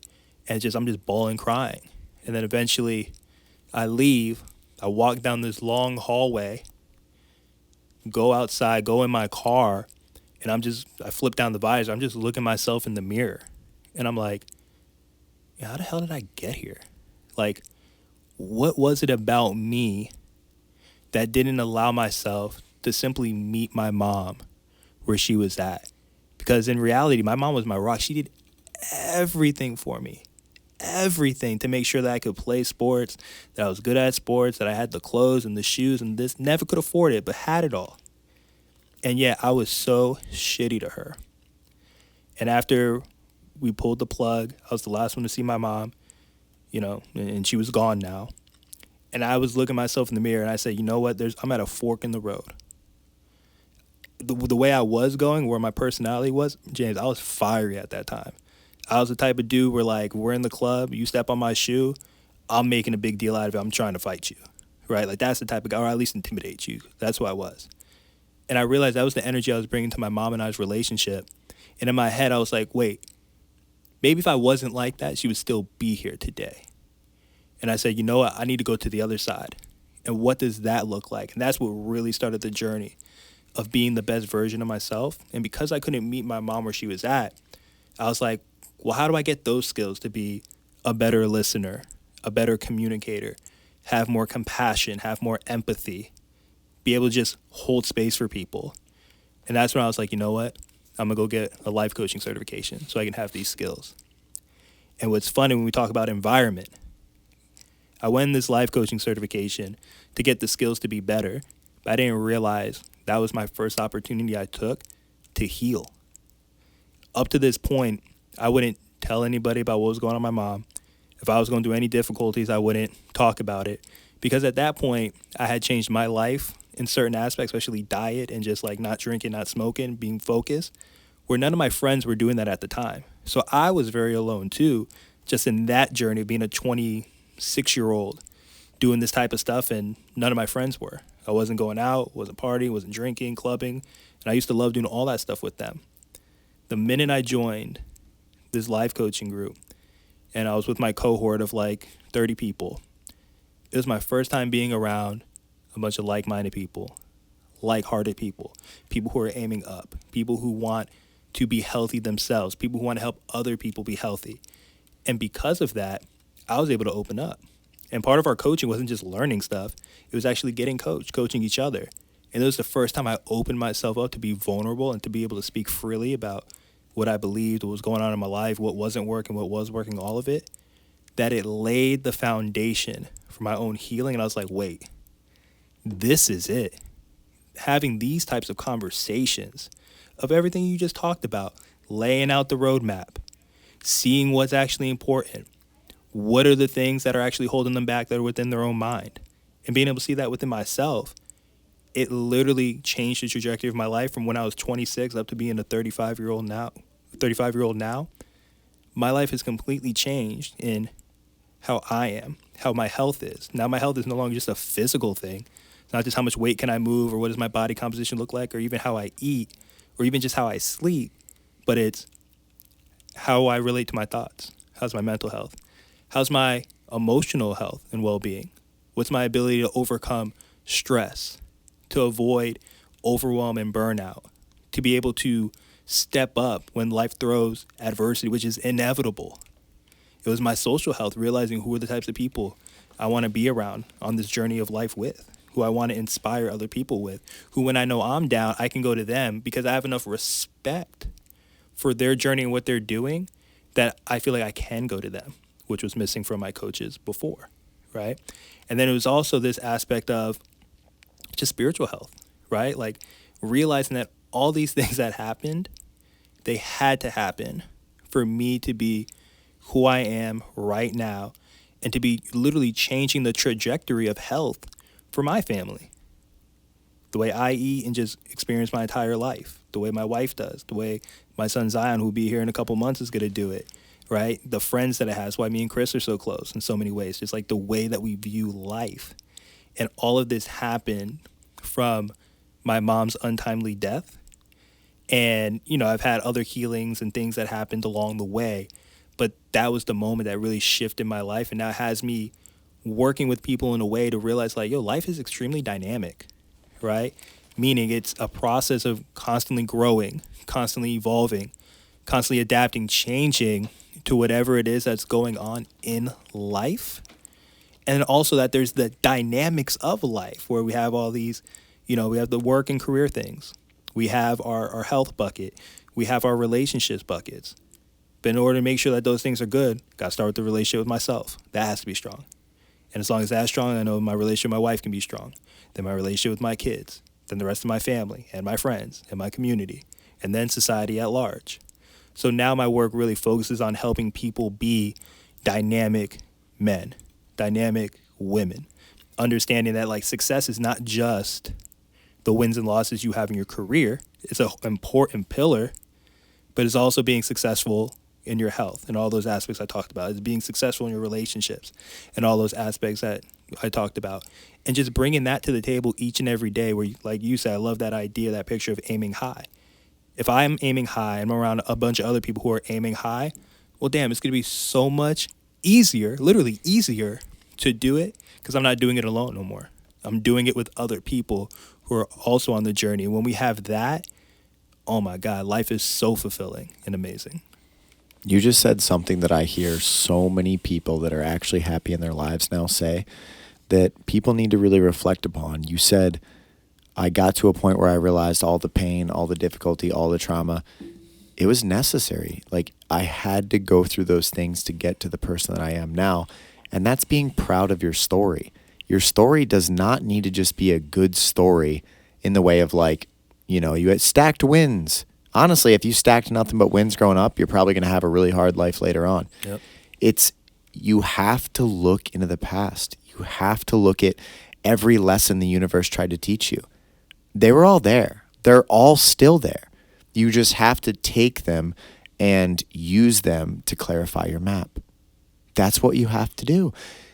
I have a question for you. Like, as somebody that coaches people and as somebody that's been through multiple perspectives throughout your life, why do you think so many people get stuck in the other side of the coin? We're talking about aiming up. We're talking about setting your map and framework and going for fulfillment and caring about all these different pillars of health and wanting to contribute to society in a positive manner and bring your best to the table. Why do so many people get stuck in the other aspects of life? Go to the club and get drunk every weekend and, not, what I'm saying. Of course. Why do you think people get stuck in that? So I think it's two things. One, it's being deathly afraid of taking personal responsibility. Because when someone does really go for it and they put it all out on the table, they are saying like, hey, I'm doing this. I'm going for it. And if it doesn't work, then it's quote unquote my fault. If you have that type of mentality. But usually what happens if a person doesn't want to take that leap, it leaves the opportunity for them to place blame on any and everything else. No, it's my spouse. No, it's because of my kids. No, it's because of the government. No, it's because of this side. It's because of that side. It's because of work. It's because of racism. It's because of sexism. It's because of blah, blah, blah. Like, fill the thing however you want. I think that's a huge aspect of it, just this lack of willingness to take personal responsibility and say, hey, I'm going for it, and my skin's in the game to make this thing happen. Unbelievable. I'm going to clip that and post just that part and tell people that they need to watch this episode. Because I've come to that conclusion too, and I didn't have anyone else articulate it that clearly that I've ever spoke to on a podcast. It's exactly what I see. It's that people don't want to put all their cards on the table and say, okay, this is my aim. Because the second you specify the bullseye on a dartboard, everything that's not a bullseye feels like a failure if you're not clarifying your perspective. Same thing with your mom in that story. Remember, if she wasn't hitting the bullseye, you weren't acknowledging all the other times that she was hitting the board. Exactly. Right? And those are all still numbers, and they still add up. They might not add up as much as the bullseye adds up, but she's still hitting the board, which is so much better than saying, I'm not going to play the game or I'm not even going to aim because what if I don't hit a bullseye? Yep. Listen, the greatest thing you can possibly do is set the version of your life and your family and your community and yourself that you want to be as clearly as possible so that you specify what you're aiming at. And every day you strive towards that, you're far more likely to get there than the person that says, I don't really want to set the board at all because then I don't have to acknowledge the small failures or large failures of my life. You're already failing. Amen. You're already not trying to bring the version of you to the table that we all deserve. Yep. Personal responsibility to put your life together. I'm going to clip that part and I'm going to post it and say, listen, this episode has a phenomenal amount of great stories and lessons that people can pull. But I don't know if there's any better than that. Because if we could get anyone from any background, any story, any amount of trauma or success to say, I take personal responsibility to make myself the best version for everyone that interacts with me, we have a beautiful world. Amen. And then it goes to the topic of, do some people just want to watch the world burn? As the Joker said, because I've met some people that are very powerful people. I've met some people that are tremendously influential, are very impactful, are dangerous people that don't want to bring that much good to life. And I'm always fascinated by those people because it's not a lack of ability. It's not a lack of fire. It's not a lack of intensity. They just don't really care about anyone outside of themselves and their, current desires or whatever it is. And that's kind of terrifying because that can be extremely destructive to the world around you. Do you believe that all people, if given the right environments and recipes for success, would want to be good people, would want to live great lives? Absolutely. I think so, and I'll tell you why. I think that is our... So depending on how spiritual one is, right? Or what do you want to call it? God, universe, whatever, but I'll say it how I believe it. There's this idea that we're created in God's image. And I think the way that that's perceived is that like, oh, that means that God has two eyes, a nose, blah, blah, blah. And it's like, no, it's not the personification. It's if God is the ultimate grand creator, then we are all mini creators who are bringing to life all the things that God wants manifested, right? So because of that, and we have that in us, I believe the environment and being around the right people, having certain things that you catch by being in the right environment will bring that out of the individual. I think we all have that. But if we don't have the right people in our corner, we don't have the right aim in life, it can be so easy to just be jaded because I'm watching what's going on CNN or Fox News or whatever, because destruction sells, chaos sells. We're human beings. We're literally wired to be able to seek out and see what's wrong because that shit used to kill us. If there was a rustling in the bushes back in the day, I'm not waiting and wondering, being like, wonder if there's a saber-toothed tiger in there or not, or is that just the wind? It's like, no, I'm getting the fuck out of there because if I wait a split second, that thing's going to come kill me. Yet that's still in our nervous system today. And because of that, if a person's stuck in fear, if a person just has this idea that things are so broken and so bad because of where they're putting their attention, and they don't tap into that godlike quality within them, or no one around them inspires them or challenges them or invites them to tap into that godlike quality within them, then I think that's when it's really easy to be jaded. So it's almost back to your original point, back to the individual and back to personal responsibility to want to walk the path. You sounded a lot like Christian ideology and like, God being like the way, the truth, the light, or Jesus Christ, whichever you'd like to follow. But it's the idea that like if we're made in his image, this is the path we're meant to walk. And no matter how much you want to turn away from that, part of your soul probably knows when you do the right thing and the wrong thing. You know what I mean? At least I do. I know Absolutely. Deep down. But, and I can't speak for everyone. I don't know if some people, when they do things that are objectively wrong, if they digged into it deep enough, they couldn't find the young child that had hope for the world, that, that knows that that's not the person that they're supposed to be. It'd be interesting. You know what I mean? Because like there are shades of everything in life, and there's people that live at the extremes. And it's interesting to think that if we could get humanity to just subscribe to the idea of personal responsibility to do the right thing, to walk the path, to care about their impact on the world around them, to bring their greatness to life, to enhance the lives of others, to inspire others to do the same, we already have the solution to the world's problems. It's right there in front of you. Yeah. Then we do have to address some things that like equality will not exist. We're not equal physically. We're not equal intellectually. We're not equal financially. But it's not relevant. If all of us commit to we're going to try to bring the best of ourselves to light, we don't even want to be equal, because that's a pretty boring world if all of our end result is the same. Yep. It's that you will have certain gifts that you can bring to this world that are unbelievably beautiful and necessary and needed, and I will have other ones, and someone else would have another.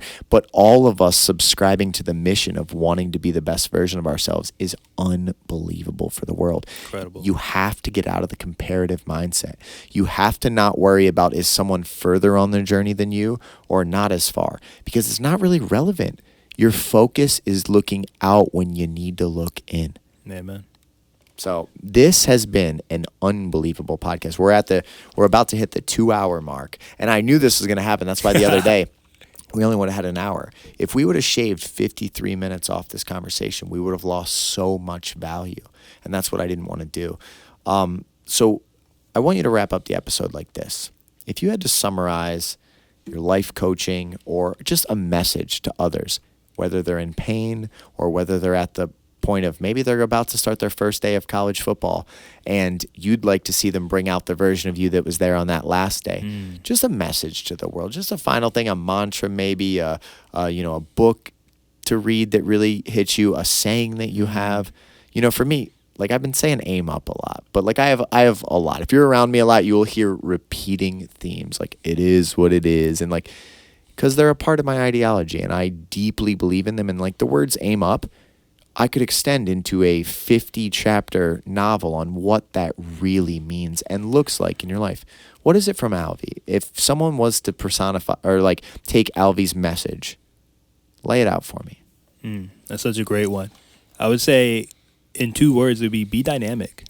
Understand that you are capable of so much and it's going to show up in so many different aspects of life that as long as you bring your intentionality to the table, meaning your intentionality or your intention is to do your best in every situation that you find yourself in, understanding that your best is going to look different on different days based off of different variables, but yet the intention to be your best will take you so far.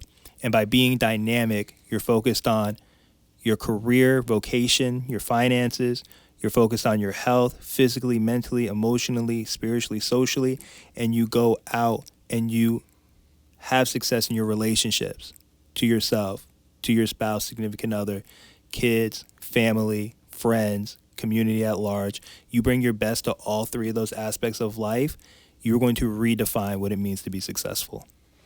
Well, man, I've absolutely loved this podcast. I love your message. I love that we sat down and for 2 hours, I got to know you more. You know what I mean? A lot of life is fleeting and it's small glimpses and we only see each other for a second at a time. And a lot of the times that you and I have crossed paths, we're in a certain setting where, I'm being asked to bring information to the table or anything. It was great to just sit down and be able to listen to you and understand the man that I see in front of me. And I understand you to a lot more depth now. And I'm an even bigger supporter of you as I get to know you more and more. So I really think you have a lot to give to the world. I think you have a beautiful perspective from which to speak from because you have gone through different stages of that evolution.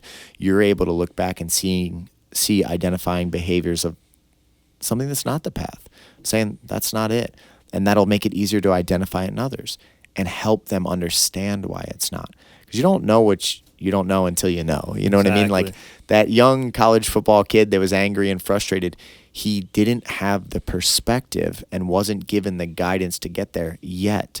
But you can kind of take all those messages, sit down with the people in front of you, create their map, and help them live more beautiful lives. And what better to do in our life than try to do that? It's what I've dedicated my entire life to. It's what you're dedicating your life to. Sounds like Chris is getting on board with us soon. He really wants to shift over to this mission. I found nothing more fulfilling in my life than seeing other people bring the best of themselves to life. It somehow heals my soul. I know those words like probably don't make sense to a lot of people, but it really does. I think it's because there was moments in time in my life, which you've experienced too, where I was in tremendous pain, where I was extremely depressed, where I was very broken as a man. And I endured those and I survived those. And now I have such a deeper gratitude for life. I appreciate this existence so much more.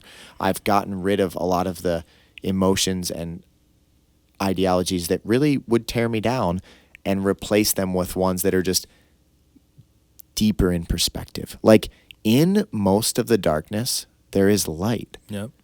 There are unbelievable lessons right, farther than you want to look is, let's say that.